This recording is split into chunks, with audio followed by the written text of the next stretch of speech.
astele.tv.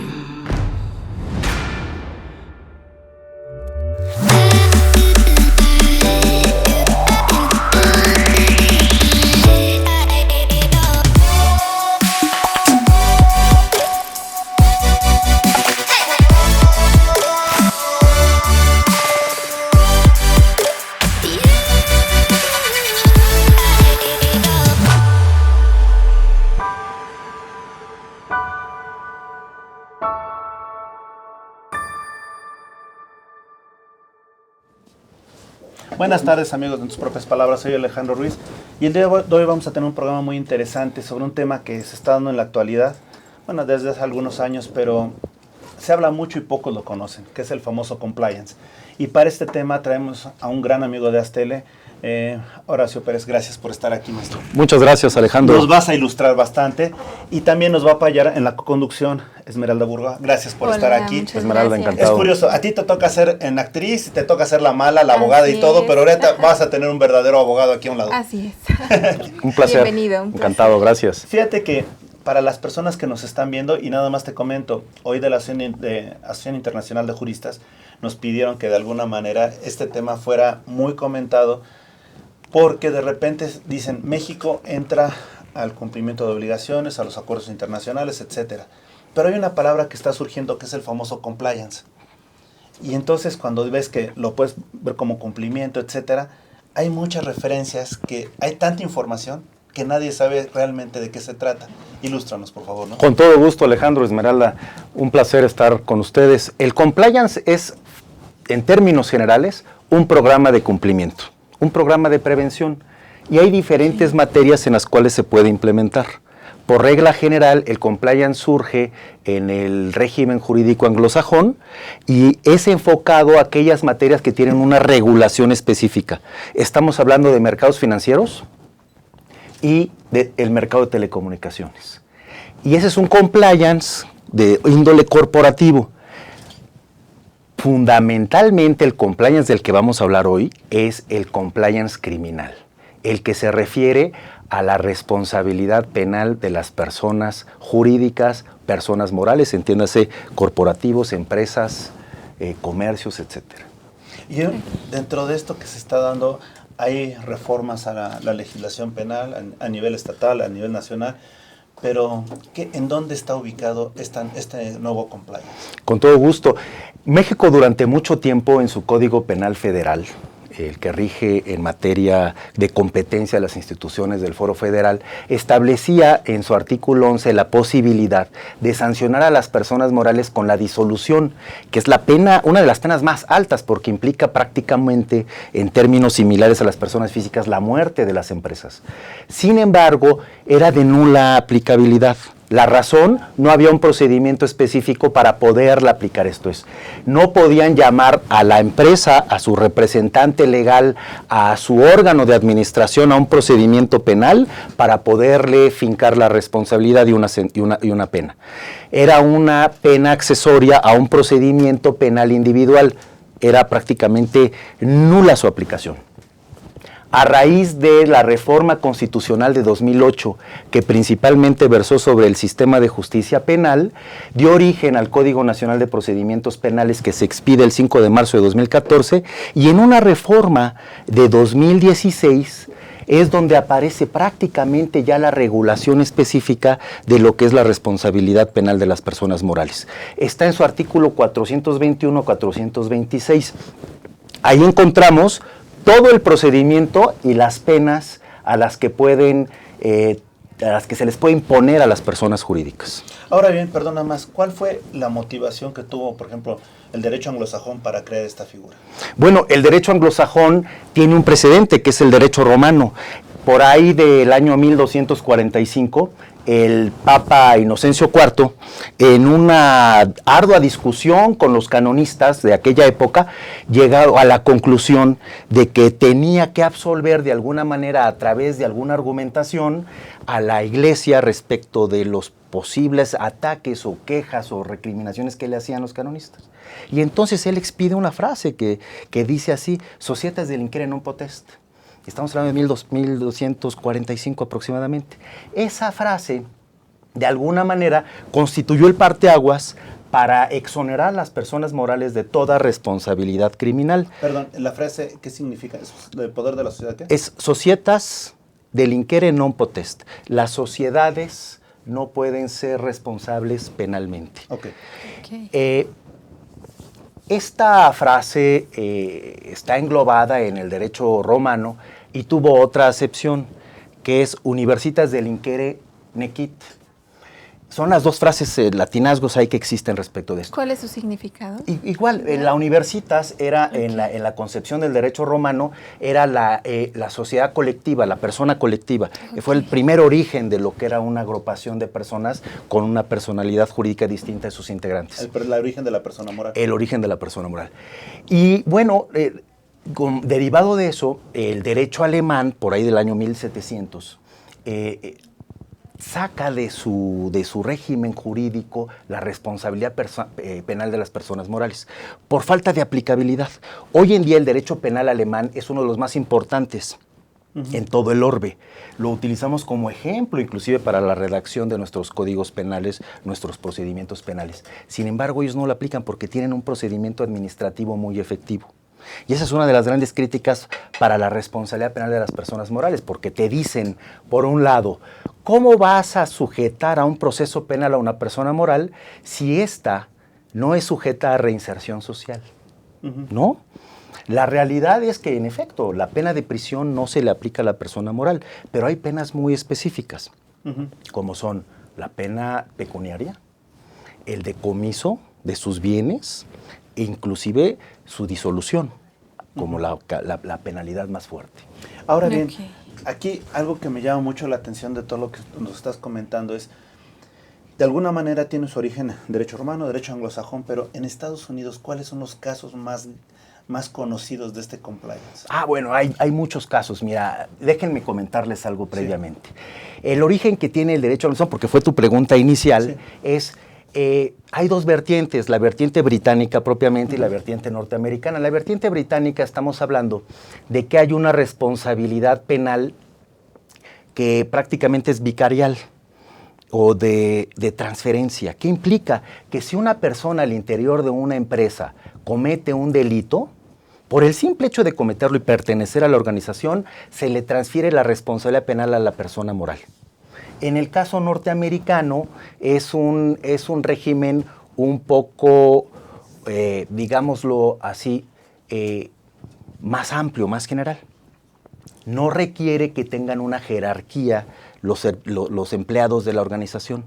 Cometen el crimen, el delito, ya sea en nombre, a cuenta o en beneficio de la persona moral, y ésta asume la responsabilidad. En el caso de nuestros países, que ya son países latinos, nosotros no manejamos el régimen de transferencia, nosotros manejamos el régimen de lo que se le denomina el debido control de organización o defecto de organización.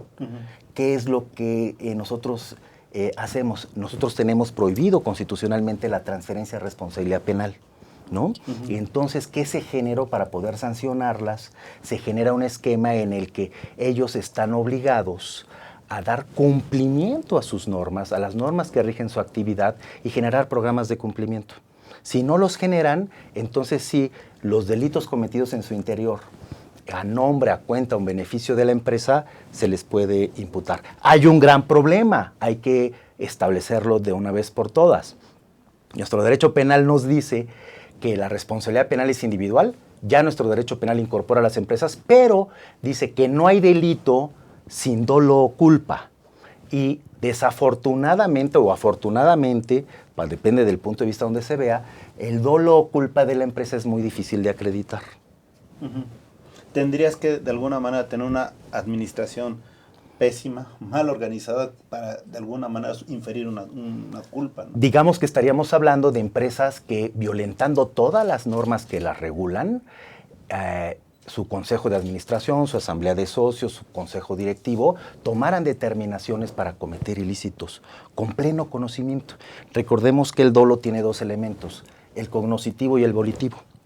Entonces tendría que acreditar, tendría que ser muy flagrante su intención criminal, ¿no? Lo cual es prácticamente imposible. Perfecto. Vamos a hacer una pausa, pero antes dinos, Esmeralda, ¿qué te parece esto? Un tema muy interesante, la verdad. Y qué bueno que nos estás explicando a todos, porque sí está interesante. Perfecto. Al volver me gustaría que me explicaras algo. Dentro de los ejemplos que estábamos comentando, el gran caso de Exxon fue de alguna manera incurrió en algún tipo de situación referida al compliance, o a la redundancia. Esa es una, no me lo digas ahora. Y en el otro caso, algo que cuando anuncié este programa en las redes sociales, me dijeron que si también el fenómeno que se dio en Estados Unidos, de esta secta que era NMX o algo similar, tiene que ver algo con esta situación del compliance. Eso es lo que me dijeron, eso es lo que te dejo. Hacemos una pausa, regresamos, estamos en tus propias palabras. Excelente.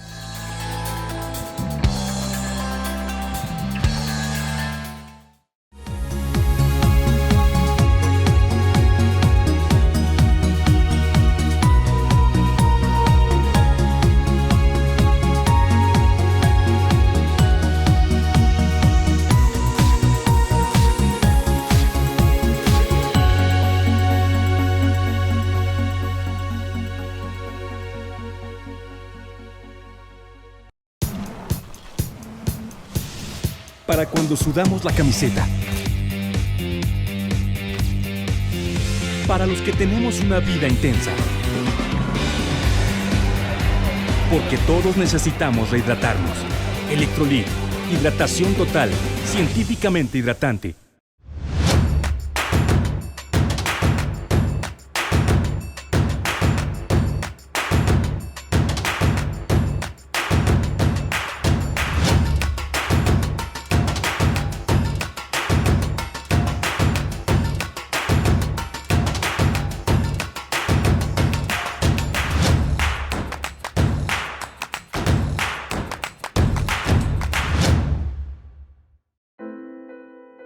Fue en estas aulas y en estos pasillos que durante más de 4 años y medio tuve la oportunidad de adquirir conocimientos, cultivar buenas amistades y reforzar valores que rigen mi vida. En mi gestión al frente de Jardines de México, trabajando con responsabilidad y honestidad y en conjunto con un grupo multidisciplinario, hemos podido colocarnos como un punto emblemático del estado de Morelos y llegar a ser reconocidos como el jardín floral más grande del mundo. UNILA es más. Visita unila.edu.mx y conoce nuestra oferta académica.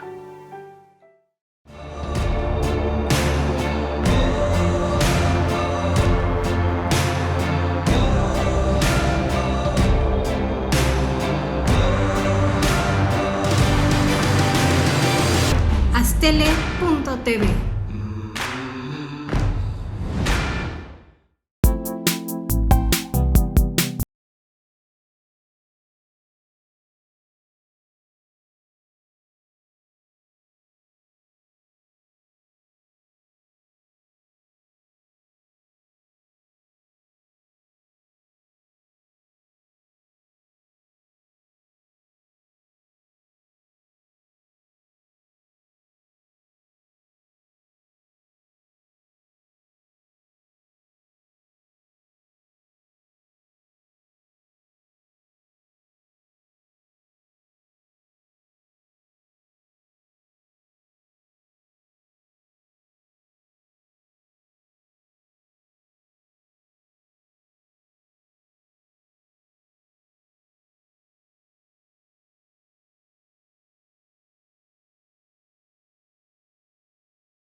Aztele.tv.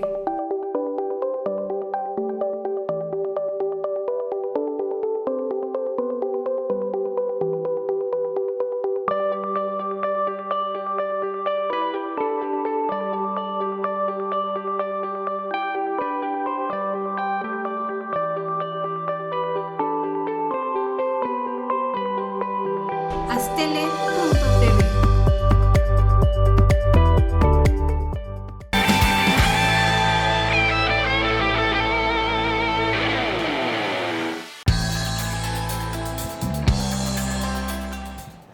Regresamos, amigos, de tus propias palabras, y aprovecho, Amara, gracias por estar aquí con nosotros, con este invitado de lujo, y Esmeralda, ahora sí estamos haciendo algo bonito. Antes de irnos a la pausa, te preguntaba, dentro de las preguntas, válgase la redundancia, dentro de las preguntas que nos hicieron, tienen muchos cuestionamientos, y el caso de Exxon fue una situación de compliance, y el otro es el problema que se dio en Estados Unidos en los últimos meses, con esta secta que era también una cadena de sociedades mercantiles, también implica algo de compliance en Estados Unidos. Sí, y miren, con todo gusto. La realidad es que todas las empresas, incluyendo Exxon, y de aquí tengo varios ejemplos que a nivel internacional han caído en los casos de responsabilidad penal. Está Enron, Banco HSBC, Lehman Brothers, Bankia, Panama Papers, Odebrecht, etcétera. Son casos que, bueno, han sido identificados a nivel internacional, que han incurrido en una práctica que ha generado la comisión de delitos en nombre, a cuenta o en beneficio de, o utilizando los recursos que la empresa le otorga a sus empleados. En el caso que aquí platicamos, bueno, son casos que se han vislumbrado a nivel internacional, y en el caso de la secta que tú indicas, hay que identificar propiamente quiénes fueron los actores que realmente participaron, cuáles eran las prácticas indebidas. Conocemos más o menos el tema en términos generales, pero hay que identificar si estaban ellos actuando a nombre, por cuenta, en representación o en beneficio de alguna persona moral. El hecho de que exista una responsabilidad penal para personas morales en México y en los países latinos no excluye de responsabilidad penal a las personas físicas que cometen directamente los ilícitos. Entonces hay que dejar muy claro eso, porque muchos piensan que podíamos adoptar el régimen de transferencia. No, nosotros adoptamos un régimen por defecto de organización en donde tanto la persona moral, quien se ve beneficiada, como la persona física que lo comete, tienen que sujetarse a un proceso penal y pueden ser objeto de una sentencia criminal. Perfecto, ofrezco una disculpa, me refería a Enron, no a Exxon, ofrezco la disculpa. Pero en este sentido es importante, te pregunto, de estos casos grandes que conocimos todos y se conoció a nivel mundial, vamos, ¿qué fue la experiencia que nos llevamos de esto para la cual nosotros como mexicanos tuviéramos que adoptar esta figura? La experiencia fundamental es que tienen todos los integrantes de grandes consorcios, de empresas pequeñas, medianas o grandes, en función de las actividades que desempeñen, tienen que generar un pequeño diagnóstico de sus actividades, identificar cuáles son sus posibles riesgos. Esto que le pasó a estas empresas y que están sufriendo estas empresas o que están siendo procesadas estas empresas y algunas sentenciadas, puede pasarle a cualquier organización corporativa en nuestro país. Lo que nosotros podríamos tomar como una experiencia es identifiquemos nuestra actividad, identifiquemos nuestros riesgos y empecemos a implementar un programa de cumplimiento. Es un programa preventivo muy sencillo, que si me permiten tiene por favor, unas características generales muy básicas. Es tu programa.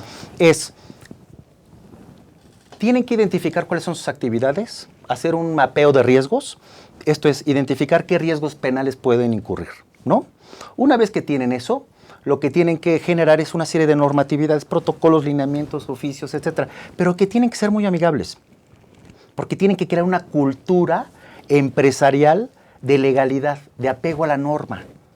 Si generan manuales complicados, generan manuales de este tamaño o chiquitos, complejos, muy técnicos, no los va a leer nadie, y la idea es que todos los empleados se asuman como corresponsables de un nuevo espíritu de cumplimiento normativo. No solo basta con conocer sus procesos industriales, basta con conocer en qué riesgos pueden incurrir si se desvían un poco o se desvían mucho de sus procesos productivos.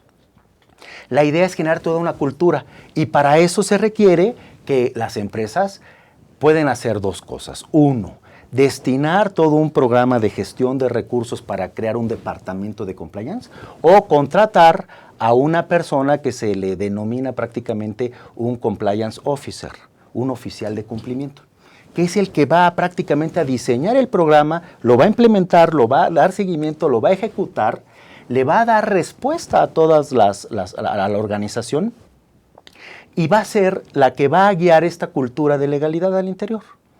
Parece sencillo, pero es un poquito complicado, es un poquito complejo, no complicado, es complejo. Ahora, después de eso, ¿qué se tiene que hacer también en un programa de cumplimiento? contar con un órgano de gestión autónomo en donde se puedan presentar denuncias y quejas al interior del corporativo. Se presentan y ese cuerpo es muy importante porque a través de las denuncias y quejas que todos los integrantes de la organización presenten, vamos a dar cuenta de si existen riesgos identificables y hay que prevenirlos y detectarlos para evitar que se conviertan en delitos, ¿no? Me parece excelente. Fíjate que la razón por la que además invité a Mara y Esmeralda y a Mara para que estuvieran aquí, es porque de alguna manera la gente a veces nos dice que son demasiado técnicos, pero ahorita dos personas que conocen el tema, o sea, cuando hablo de derecho penal, cuando hablo de crimen, ¿qué piensan ustedes? ¿Es algo bonito, es algo agradable? No. ¿Qué se siente? Derecho penal. Es algo que de alguna manera, en principio dices, oye, tienes una cuestión penal y empiezas aquí a decir, Claro. ay, ¿qué hice, no? Aquí en Mateo. Sí, Claro. Te da- cárcel o juicios. Claro. Sí. Claro. Ustedes, la gran ventaja es que Delito. delito. Ustedes de repente piensan en algo negativo, ¿no? Y cuando empiezas a ver que esta estructura que se está dando son nuevas y que tienes que saberlas tú como ciudadano, dices, puta, mejor ya no hago nada, mejor ya no emprendo nada. Porque ahorita estamos viendo, hablamos Claro. de un compliance, hablamos de una ley de extinción de dominio que en un momento dado te pueden perjudicar, te pueden privar de todo, ¿no? Exacto. Entonces dices, ah, caray, ¿en dónde estamos? ¿O qué hicimos como sociedad para llegar a esto? Buen punto. Mira, lo que pasa es que las sociedades han evolucionado un tanto que por regla general el derecho penal siempre reconoció como los sujetos activos a las personas físicas. ¿Quiénes pueden cometer un delito? Pues las personas físicas. Porque tenemos la capacidad de querer y de conocer, ¿no? Que ese es prácticamente el dolo. O podemos incurrir en negligencia, que es la culpa.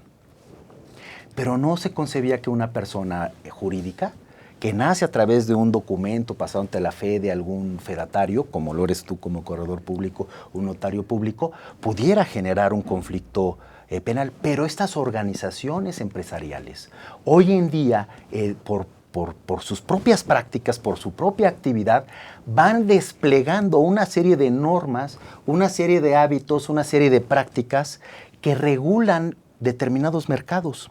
Imaginemos, por ejemplo, el fútbol. El fútbol no lo regulan las personas físicas, lo regulan los clubes, lo regulan las organizaciones como las federaciones, como las confederaciones internacionales, etc.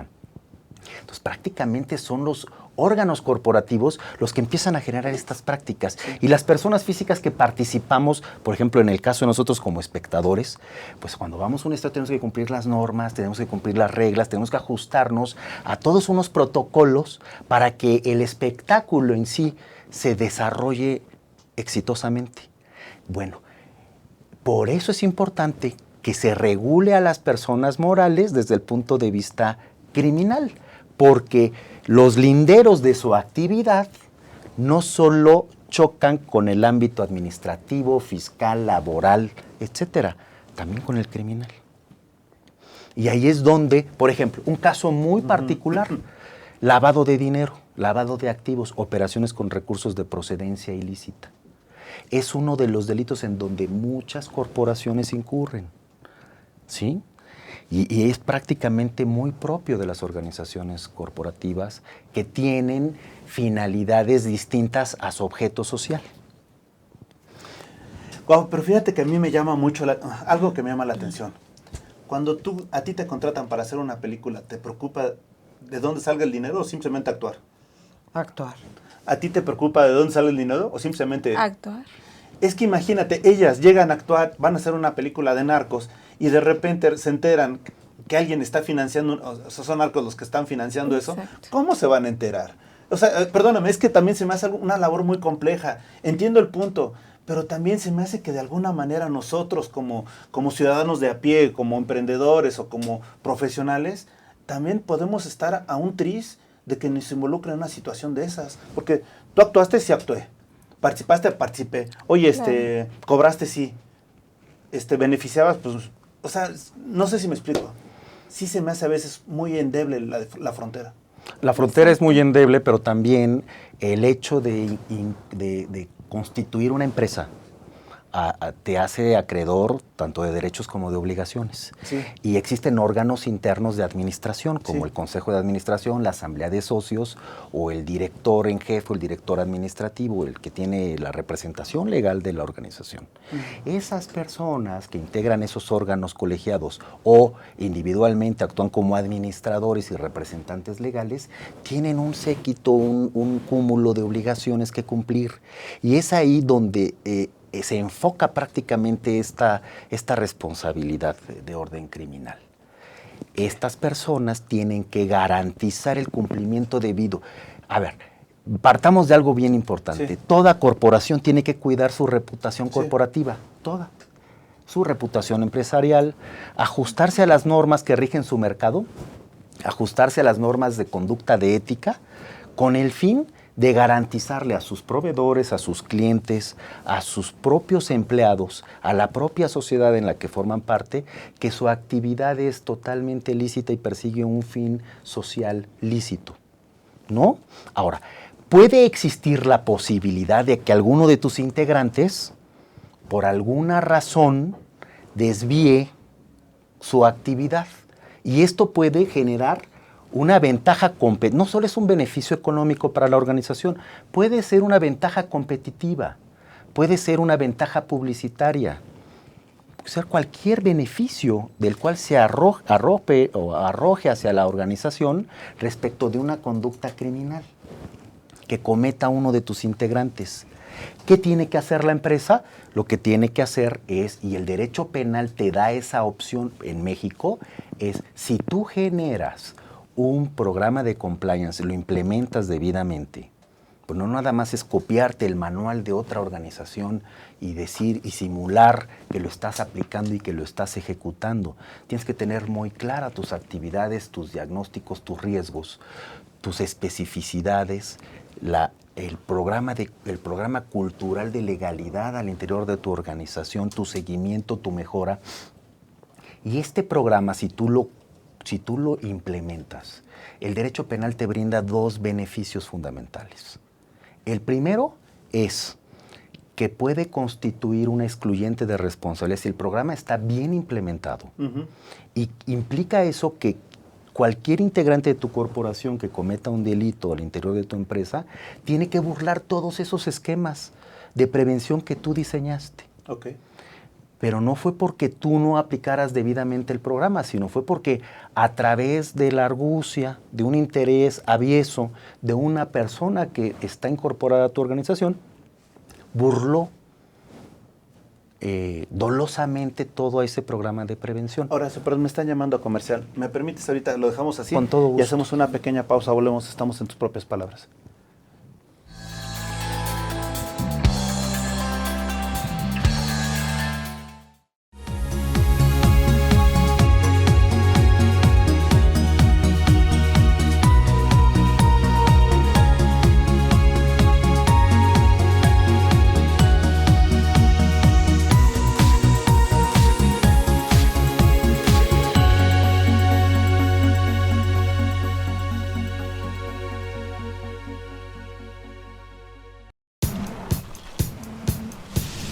Para cuando sudamos la camiseta. Para los que tenemos una vida intensa. Porque todos necesitamos rehidratarnos. Electrolit, hidratación total, científicamente hidratante.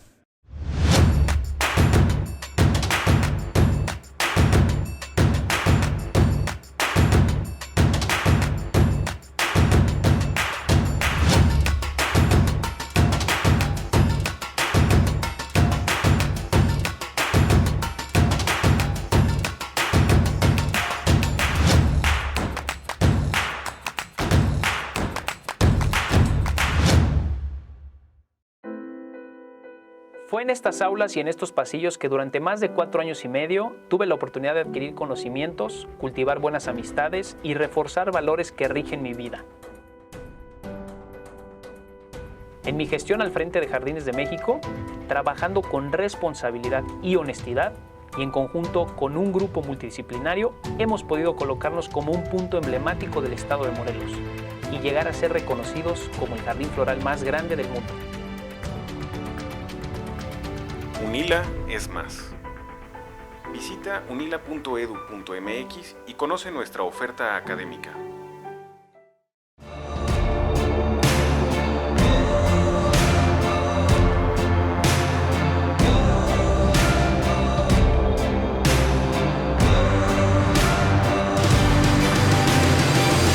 Astele.tv.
Astele.tv.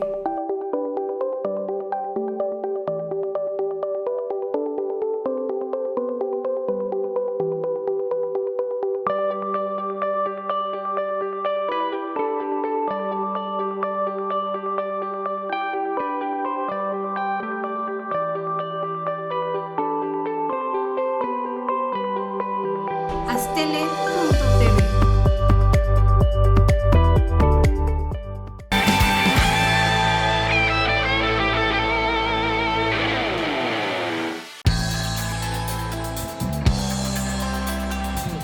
Nunca lo pudo saber.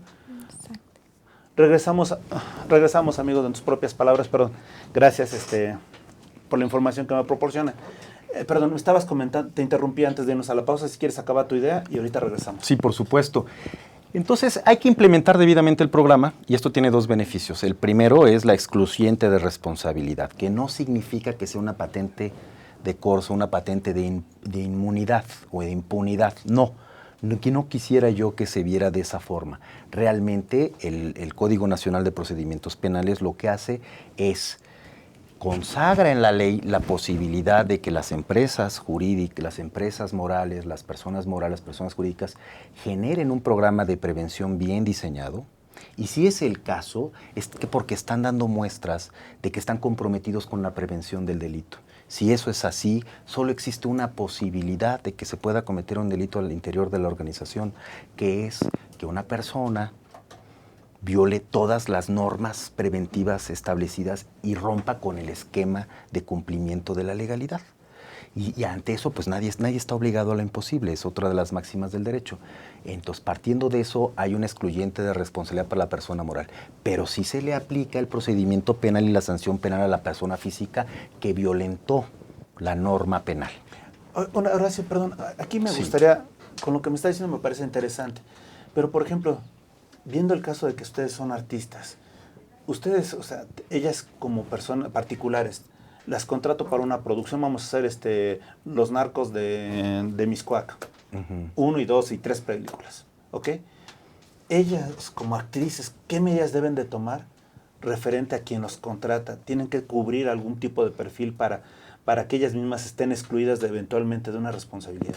Bueno, ellas como actrices, si se contratan contigo como persona física, entonces ellas quedan fuera del establecimiento o desarrollo de un programa de compliance. El que tiene que establecer un programa de compliance Pero eres tú. Bueno, eso es buen punto. Entonces, tú como persona física, cuando participas con una persona moral, tú no tienes que no tienes que reunir requisitos más que ofertar tus servicios y que te contraten. Ofertar tus servicios, pero las organizaciones dentro de su programa de compliance pueden tener 3 vertientes o 3 dimensiones fundamentales. La primera, como hemos mencionado, es prevenir delitos cometidos al interior de la organización.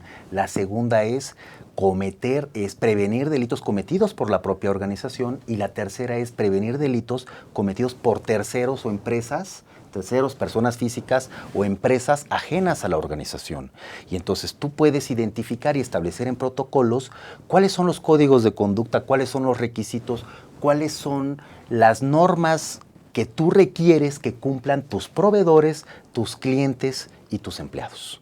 Luego entonces tú puedes fijar una especie de protocolo en donde digas, para que yo contrate a determinada persona, sea física o moral, debe de cumplir con estos parámetros porque mi organización asume un riesgo que puede convertirse, si no prevengo, en una actividad delictiva. Luego entonces tú sí puedes imponerle a tus proveedores, a tus clientes, a tus empleados una serie de requisitos. Pero, ¿no? por ejemplo, ahorita que ustedes están, ahora sí que son actrices y que ofertan sus servicios, sin mencionar la empresa, ¿cuánto tiempo se está tardando en contratarlos a ustedes para un proyecto?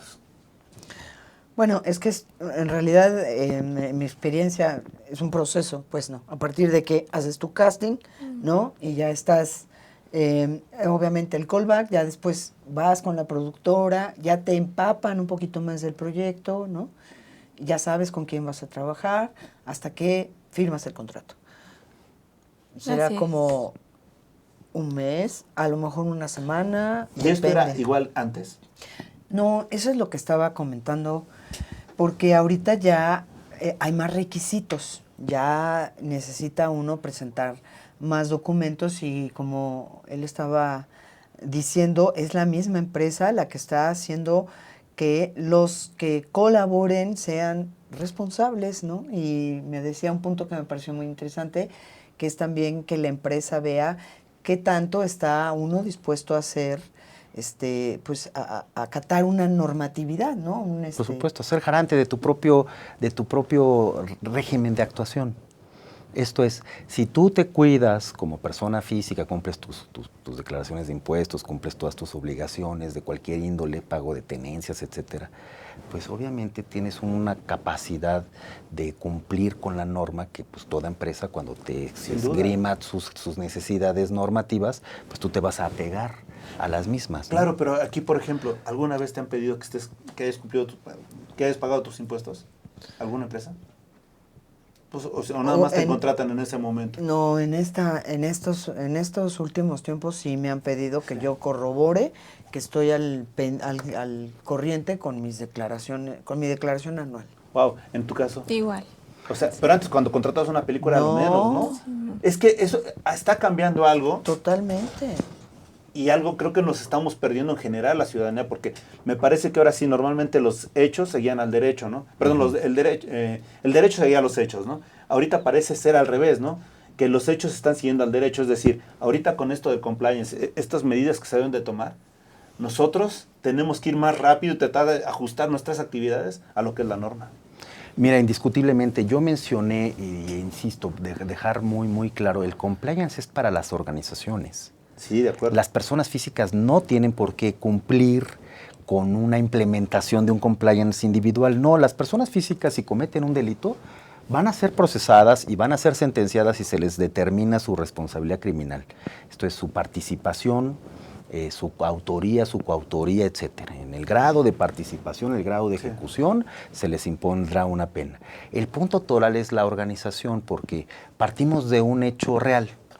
Los delitos los cometen las personas. Sí. El punto aquí a discriminar es si lo comete a título personal o lo comete en nombre a cuenta o en beneficio de la persona moral.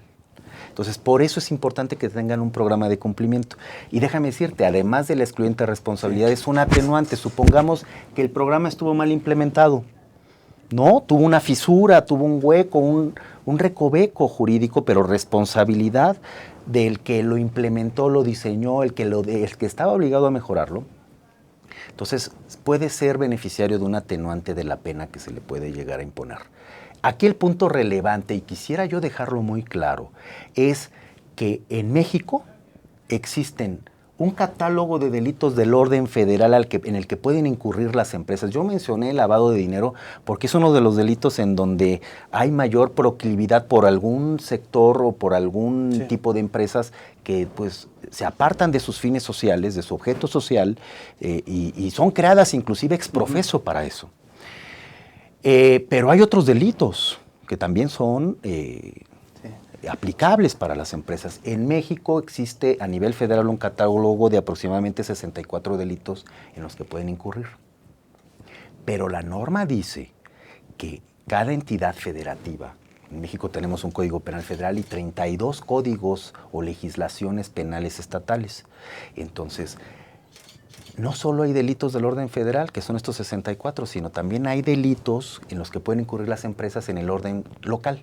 Entonces, si una empresa tiene sucursales, sus establecimientos en alguna entidad de la República, tiene que ver en qué delitos federales puede incurrir por su propia actividad y en qué delitos del orden local puede incurrir en función de la actividad en donde se desarrolla propiamente su actividad. Hay empresas que tienen sucursales o tienen brazos operativos en toda la República. Bueno, entonces están sujetas a la posibilidad de incurrir en alguno de los delitos de las 32 legislaciones más la legislación federal.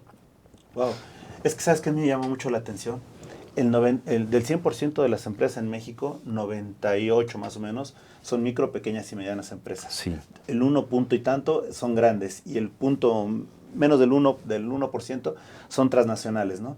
Entonces, si te das cuenta, la gran mayoría de los que generan riqueza en México son empresas. Sí, por supuesto. Entonces, tienes razón, la responsabilidad de lo que estamos platicando es de las personas y el compliance afecta realmente a las empresas, ¿no? Pero si te das cuenta que el motor de la economía son las empresas, entonces al rato la obligación de las empresas va a ser tal que tú como individuo vas a tener que ver por ellas y cumplir ya desde antes, ¿no? Desde antes de que ellas a contratarte, ¿no? Por ejemplo, estábamos hablando de ustedes como actrices, que ya decir, oye, antes no pagaba mis impuestos, pero ahorita por trabajar contigo tengo que manifestarte que lo estoy pagando y demostrártelo. Eso es a lo que me refiero. Por eso yo creo que el gran filtro viene de todo lo que está sucediendo con las empresas, con el derecho corporativo, con el mundo empresarial. Y eso es algo que no me había llamado la atención, o sea, no me había llamado tanto la atención como ahorita que lo estás mencionando. La importancia que va a tener esto en la reglamentación adecuada de las empresas y en el cumplimiento. Hacemos una pequeña pausa, ¿te parece? Y regresamos a la última parte de este programa. Soy Alejandro Ruiz, volvemos.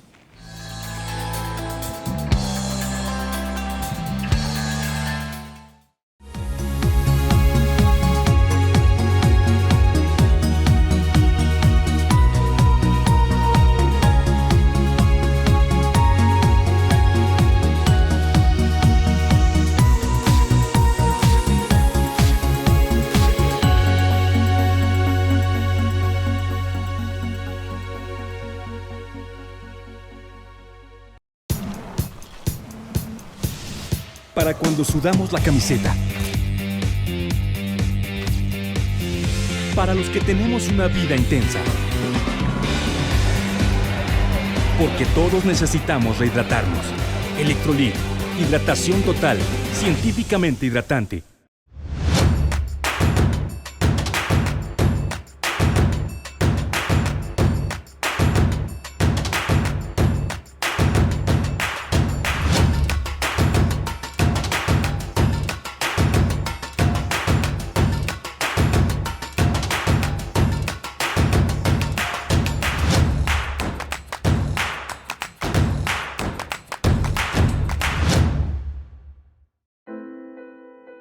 Fue en estas aulas y en estos pasillos que durante más de 4 años y medio tuve la oportunidad de adquirir conocimientos, cultivar buenas amistades y reforzar valores que rigen mi vida.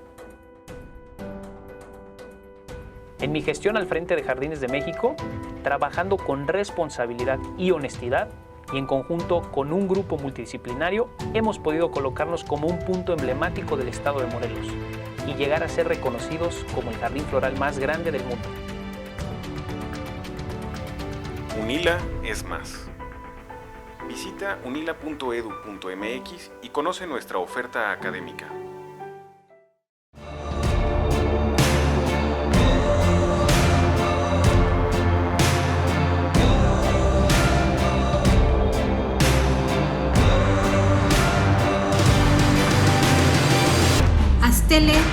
Astele.tv.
Astele.tv.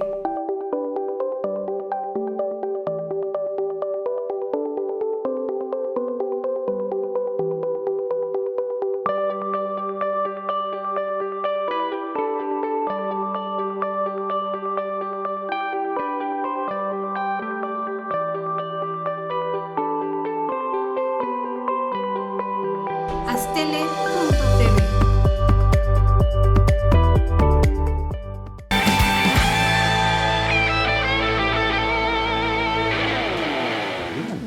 Regresamos. Ahora sí, me parece sumamente interesante lo que nos estás platicando. Ojalá que más adelante tengamos la oportunidad de volver a tener más una plática de esto para ver cómo se da el avance en México. Pero aquí hay algo que me llama la atención. Sí.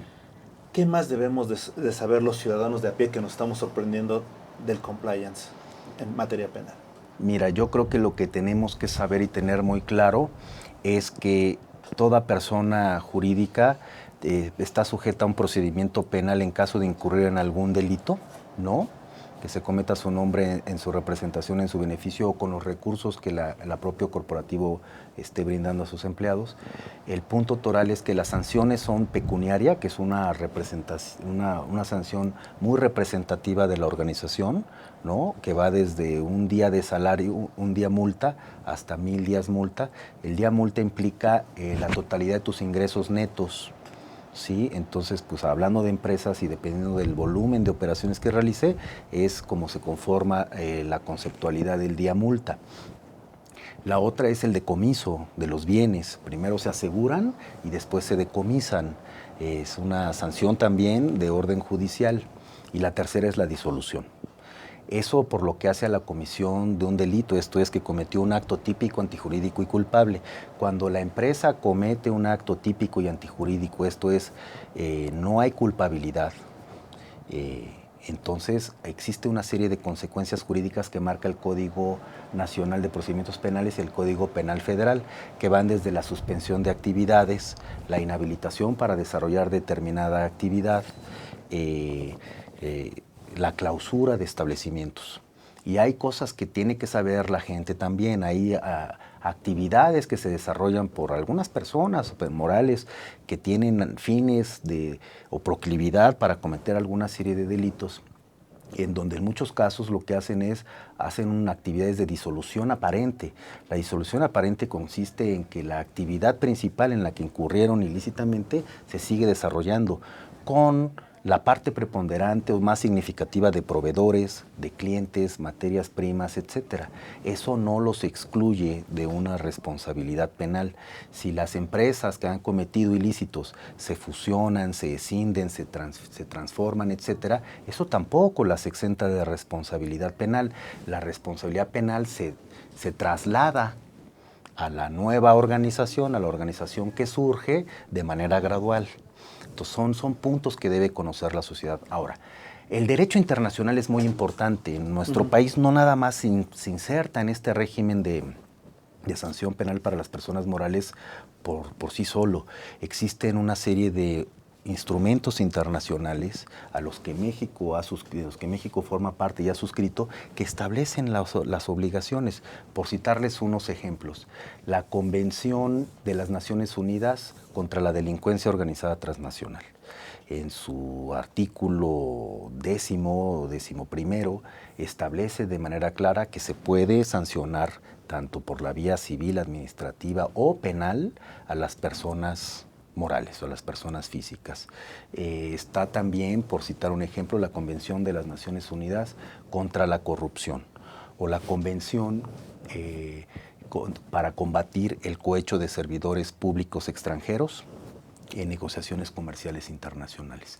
O sea, realmente hay toda una instrumentación internacional por la cual el mundo global, las economías globales, los países que conformamos el orbe, de alguna manera estamos en sincronía para sancionar a las personas morales que incurran en determinados ilícitos. Tienen que pensar las empresas con mucha seriedad la posibilidad y las ventajas que tiene de establecer un programa de cumplimiento, un programa preventivo. Sobre todo, que quede muy claro, lo que se busca es la prevención del delito.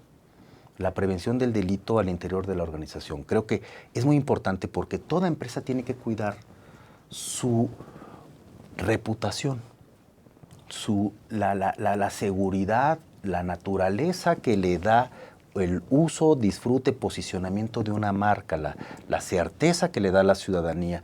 Es un activo muy importante que no se puede de alguna manera ver perjudicado por la comisión de un ilícito. Yo sí estoy convencido de que a raíz de estos nuevos mecanismos de persecución penal, las organizaciones tienen que tomarlo muy en cuenta. Y quiero comentar además, si me lo permiten, por favor, ustedes, se está instrumentando una serie de proyectos legislativos.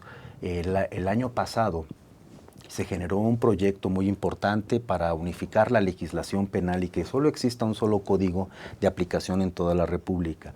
Este código también va a regular este nuevo procedimiento de responsabilidad penal de personas morales y trae además una creación de un dolo específico para persona moral, que va a, de alguna manera, un dolo y una culpa específicos para persona moral, que lo que va a hacer es a retirar un poco ese obstáculo de acreditación con el que hoy día nos vemos imposibilitados para que los procedimientos tengan mucha fluidez. Y también lo que se busca en ese nuevo Código Penal Nacional es de alguna manera que ya no exista catálogo de delitos. Porque ha sido muy criticado el decir, oye, ¿por qué puede incurrir una empresa, un corporativo en trata de personas y no puede incurrir en homicidio? ¿Por qué puede incurrir en tal delito y no puede incurrir en tal otro? La realidad es que conforme la naturaleza del delito es conforme se puede imputar responsabilidad penal. Y dejar claro también algo que es muy importante.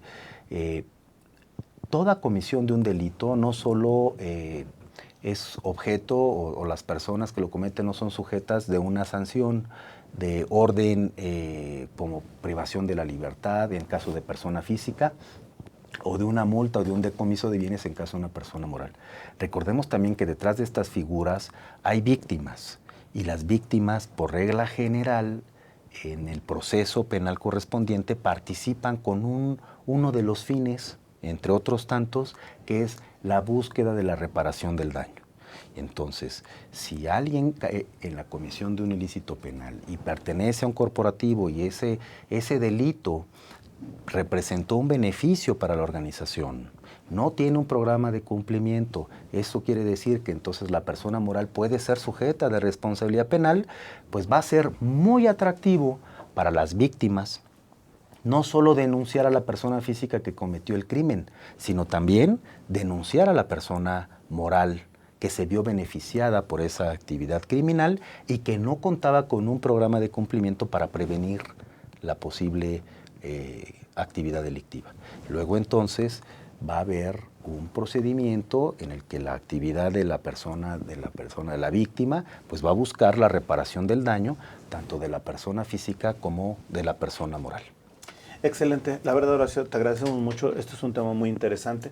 Yo solo te voy a pedir dos cosas. La primera, que ojalá tengas oportunidad de hacer cursos o participar en cursos donde las personas normales, que las que no estamos involucrados, o los artistas, por ejemplo, que no están involucrados en este tipo de situaciones, puedan ellos también tomar precauciones para cuando se contraten y que de alguna manera también por tranquilidad de ellos, cuando vayan a iniciar una compañía de teatro o algo, un emprendimiento económico, deban de tomar en cuenta ellos.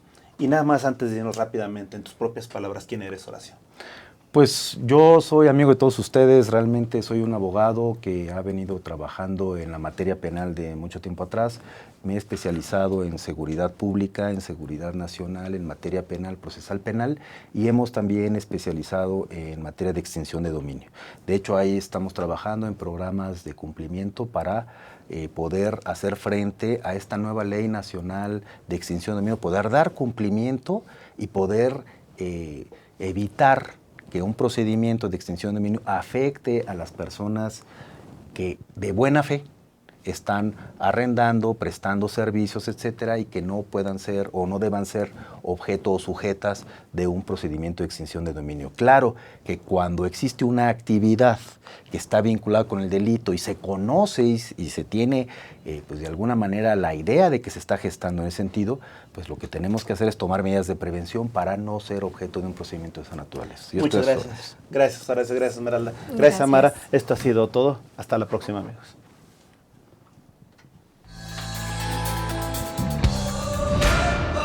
Astele.tv